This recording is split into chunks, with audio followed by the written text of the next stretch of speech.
Change. It's the big word in these times.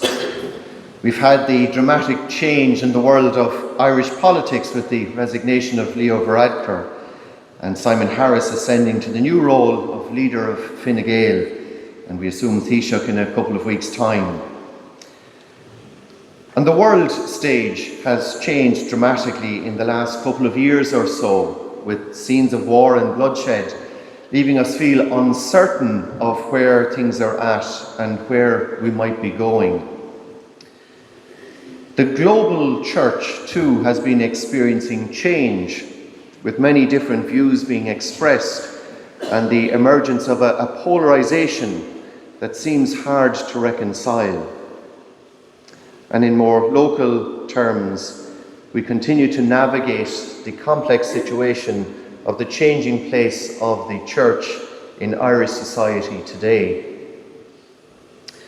We know the struggles and we know the statistics. We've heard them all over and over.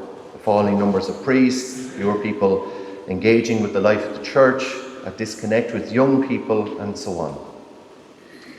But for those of us who care about the church and minister in it, we might feel as if we have to work very hard in these circumstances to try and give the Lord a helping hand, to try and give him a dig out, so to speak, in the midst of all of this change. But of course, that's not the case. The Lord is still in charge, and that's something that hasn't changed and will never change. However, it might be a fair question, and indeed a very human question to ask. What's happening? How do we navigate through these complex situations? Well, firstly, I think it's important to understand that the church has always been in difficult times, going right back to its very beginnings. Right up through the centuries, it has always struggled and tried to respond to the complexity of human life and how the gospel engages with the questions deep within the human heart. So in a sense, we're experiencing nothing new when we reflect upon the broad spectrum that is the life of the church over the centuries. Father Tomasz Halik, a priest who comes from the Czech Republic, who was ordained in the underground church during very difficult times, so he's a lot of great experience behind him, outlines in his latest book, The Afternoon of Christianity, that we could compare the church's life to a typical day in our life. Morning time was the time of Jesus and the birth of the church, and indeed the establishment of the church in the early centuries. Then midday comes, and a little bit like life, the church goes through its midlife crisis, with the age of modernity, the rise of secularism and atheism. But now he suggests that we are in the afternoon of Christianity. This is a time of maturity where we can engage with the bigger questions and reflect upon them in a calm kind of way. And he sees this as a time of great hope. And this, I believe, is a very helpful insight as we try to grapple with so many challenges today. And this sense of hope is reflected in our own story here in our Diocese of Conwy. To give some examples of that hope, and it's important to name them. In recent times, we've established and gathered our parish pastoral councils to reflect upon the important role they play in the life of the local church here in Conwy. Various training sessions have been held where we have been looking at our role and how we discern where the Lord is calling us at this point. In addition to this, we are opening up our discussions on the sacrament of baptism and what that really means for us. In baptism, each one of us has been called to discipleship. Therefore, each one of us has a responsibility to respond, not just the priests and myself. St. John Paul II stated very clearly, he said, the call is a concern not only of pastors, clergy, and men and women religious. The call is addressed to everyone. Lay people as well are personally called by the Lord, from whom they receive a mission on behalf of the church and the world. Pope Benedict echoed this when he said that each one of us is co-responsible for the church's being and action. And Pope Francis has broadened this insight in his vision of a synodal church, which is a church that re-engages with the vision outlined by the Second Vatican Council. And in a sense, it's all lovely in theory, but in concrete terms, out of this, we are exploring new possibilities in our own diocese here. We have our pastoral leadership team. I mentioned a few moments ago the parish pastoral councils, our finance committees. We're looking at other areas such as maybe the formation of funeral ministry teams. We're attempting to connect with people through marking important liturgical moments, like with the sick or with engaged couples or couples celebrating jubilees.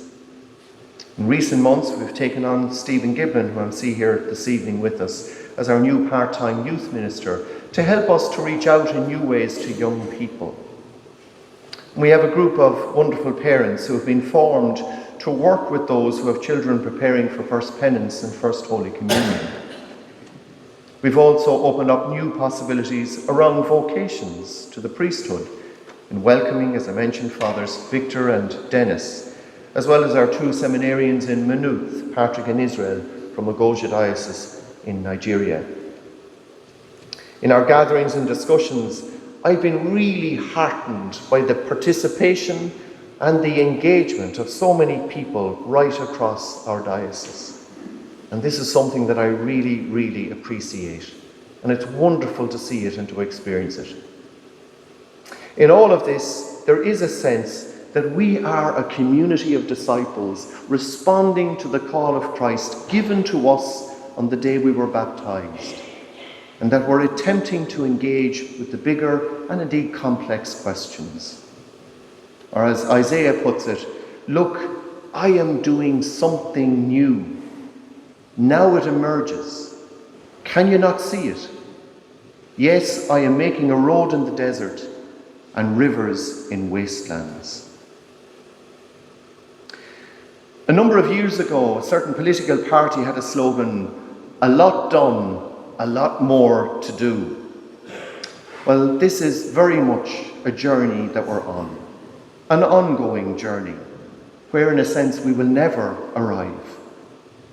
Our faith story is an unfolding story. And like with any journey, it has its twists and turns, and the unexpected can occur. Abraham, our father in faith himself, was called upon very late in life to head out on a new journey, a new chapter in his life. We hear how he set out not knowing where he was going. Indeed, many of the great saints that form such an important part of our tradition found themselves in similar situations, setting out not knowing where they were going. They simply trusted in the Lord's plan. So if we find ourselves identifying with them, feeling a little bit lost at times, then we're in good company. Seamus Heaney tells us that hope is not optimism, which expects things to turn out well. Hope is something rooted in the conviction that there is good worth working for. To my brother priests gathered here this evening, despite the challenges in ministry and indeed the cynicism around our role in society today, let us renew our conviction that there is good worth working for. Jesus Christ and his life-giving presence and vision are worth working for. The world needs Christ. The world needs to hear the truth of his gospel today more than ever.